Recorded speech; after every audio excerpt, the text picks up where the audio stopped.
the Channel Mom Show, celebrating you with Jenny Dean Schmidt.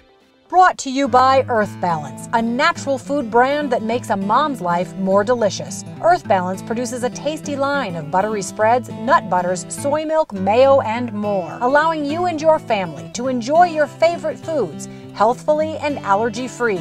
It's all at earthbalancenatural.com. Every good mom wants her children to be healthy, but mom needs to be healthy too. That's why Channel Mom is here to help with Healthy Mom, Happy Family, featuring health-boosting advice from Certified Nutritionist Julie Hammerstein. Brought to you by delicious and mom-friendly Earth Balance. This one is a goodie.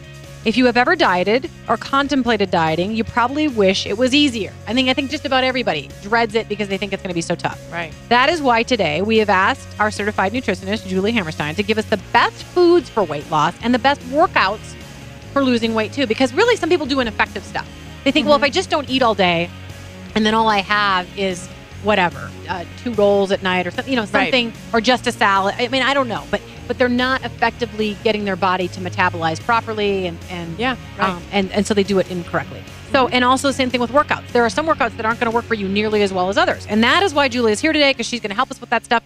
So take it away, Julie. By the way, Julie is also the author of Fat Is Not a 4-Letter Word. Right. Great little title. Love it. So she does know what she's talking about. Yeah. So she is here today with some fabulous products. Again, you can go look at us at channelmom.com because you can see us on video and you can see some of the products she's talking about. Tell us why there are some foods that are better for dieting than others, and which ones they are, please. Well, it's part of the reason that dieting is so hard is because people don't get the proper nutrition. And when the body doesn't get the right nutrition, that's when it has cravings, because it really needs something. And so a lot of the foods that I'm going to point out today are very nutrient dense, meaning that they have a bigger bang for their buck. Yeah. In terms of the nutritional quality. And so the body just relaxes into that because it's getting what it needs. So you have fewer cravings, you feel satisfied longer. Okay. So there's not as much snacking. Or just that, I know a lot of people when they're on diet, I fast sometimes, but I know a lot of people when they're on diets, and I fast, for God reasons and for all kinds of, and sometimes just to cleanse my body. And I notice that when I'm not eating anything, I don't have that weird tired weak thing. But when people are dieting, they get grumpy and they're super tired, and with these nutrient dense, nutrient rich foods, do you not get that tiredness as much? Because when you have no carbs, you get tired. Right.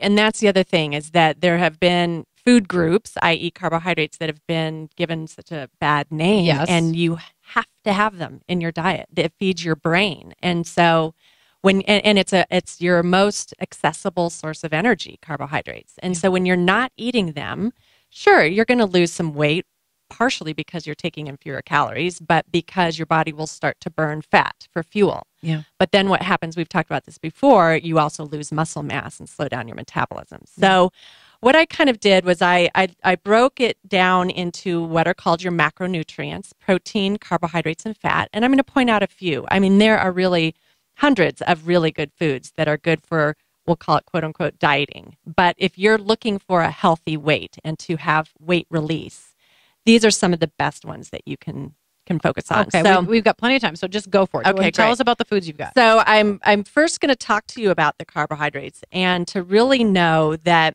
fruit is good, and I think all fruit is good. And so don't be afraid of the banana. However, if you really are looking to reduce the weight quickly, you're going to want to choose fruit that's lower on the glycemic index, meaning that when you eat it, it turns to sugar in your body slower than foods that are higher on the glycemic index. Glycemic index is a rating of how quickly foods turn to sugar in your body. Okay, and bananas are high in the glycemic index. Right, so sugar is 100, chicken's like 15. Okay, so that gives you, and you can go online, Google glycemic index, and find out what the foods are on the glycemic index. You want them to ideally be below about 65. Okay. 70, 65. Okay. So a pear, for instance, lower on the glycemic index. Apples, berries, they tend to be lower on the glycemic index. So they're going to be your better fruit choices. Okay. What's high? Bananas are Bananas are going to be high. Pineapple, things like that. Good to Watermelon, your melons are going to be a little bit higher. And at the same time, if that's the fruit you like, Yeah. eat it. Go for it. But just if you're really looking to focus on ones that are going to balance your blood sugar a little bit better, choose the ones lower on the glycemic index. Okay. You want to have starchy vegetables. All right. Starchy vegetables, potatoes, squashes, things like that. Again, they kind of got a bad rap, a little bit higher on the glycemic index, loaded with nutrition, great form of starch, and they actually help build things like serotonin. Even the white potato, that got the bad rap, but loaded with potassium. The skin is really good source of fiber. And here's the deal. You like them. And so you're not going to feel like you're dieting if you can have a nice potato. Now, the red potato, a little bit lower on the glycemic index. Okay. And so what I would do is I boil a bunch of these and just keep them in the refrigerator and throw them on a salad, maybe even just snack on them. I love the Earth Balance spreads because you're using healthy oils. We'll talk about healthy fats. So having some red potatoes and a nice, lean protein on your plate is going to be a good way to balance the carbohydrates and the proteins and really feel satiated with something. And can I interrupt you? I have this Earth Balance whipped buttery spread, but I am really partial to this, and I would have this on a potato. Yeah. This is the new coconut spread. Mm-hmm. Oh, love Does it taste coconut-y? Well, okay, hold on. My problem with coconut is the texture. So the coconut flakes drive me cuckoo, but the actual taste of coconut, just the oil, I enjoy. Yeah, you don't enjoy that? Not if I'm wanting butter. Oh gosh, I think it's a wonderful substitute. But anyway, if you like coconut out there, this Earth Balance coconut spread is faboo. Right. So try it in your mashed potatoes or something. Yeah. And again, just last time I was on the show, we talked about the balanced plate. So just watch your portions. Don't make your whole plate a potato. but have them. They're good sources of energy. And Shell, that's a good answer for you. We have about 6 minutes left. Yeah. She said the potato's gotten a bad rap. It is true that the white potato isn't as good for you as the red potato, so that's great advice. Yeah, so choose one or the other. But if you, or maybe people load it with sour cream and butter, and there you go. So that's where it loses its value. Okay. So what else do we have here? So then you want good sources of lean protein. Okay. It can be animal protein, salmon, turkey. Those are all good source lean protein. Chicken's fine. Your flesh foods are good. Okay. If you're going to do beef, keep it lower in fat, ideally buffalo and organic. But I really look for fish and things like that. Okay. High in omega-3, so you get a little healthy fat with your protein. Keep hard-boiled eggs around. Eggs are fine. Yes, they are. These are not what are raising your cholesterol. It's sugar, and we'll do a whole nother segment on that sometime. But keep them around. They're great. They're easy to snack on. So I boil a dozen of them and keep them around for good sources of protein to snack on. And also, you can use things like lentils or beans as a good source of protein. And lentils are an excellent food for feeling full, great source of fiber.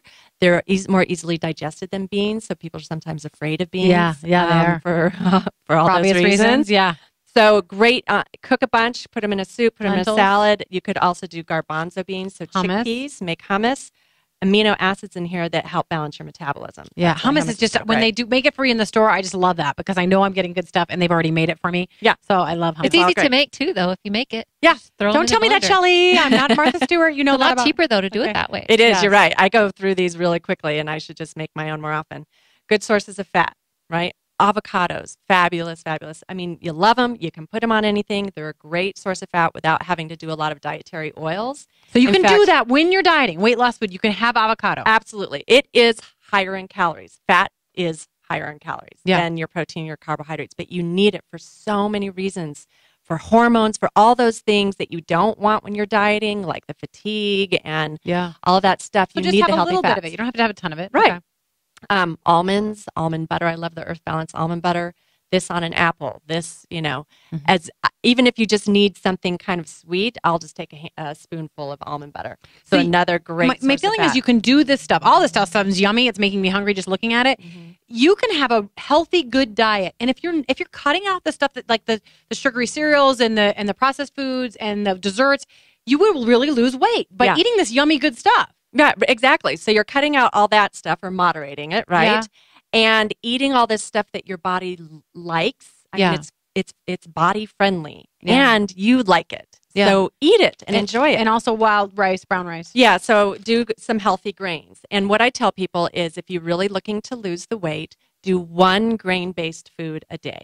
One if you have, grain-based food a day. If you have oatmeal in the morning, that's it for the day. If you know you're going to have a wild rice blend or pasta at night, then don't do a grain the rest of the day. But give yourself that for the day. Okay. So that's one way to get it in. I love it. This is good stuff. Oh, you got about 2.5 minutes. Let's get to workouts real quick. So here's what, if you are looking to burn fat, you do not need to go and kill yourself for 45 minutes on the elliptical to do that. In fact, you want to be in your fat burning zone. Okay.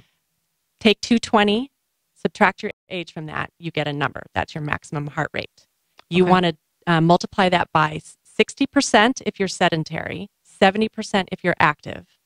And that is your target heart rate. Target heart rate in your fat burning zone. So 220 minus your age. Your age gives you your maximum heart rate. And then take 60% of that if you're sedentary and 70% of that if you're an active person. Okay. And get a heart rate monitor. Do it. Be strategic with it, and go out and see what you work out at. And if you how long? For how long do you need to maintain? So that? ideally, if you can do that for 30 to 45 minutes, and if you can't do it every day, at least get out for 20 minutes. So you're saying that even a brisk walk can be good for weight loss for a person who is sedentary.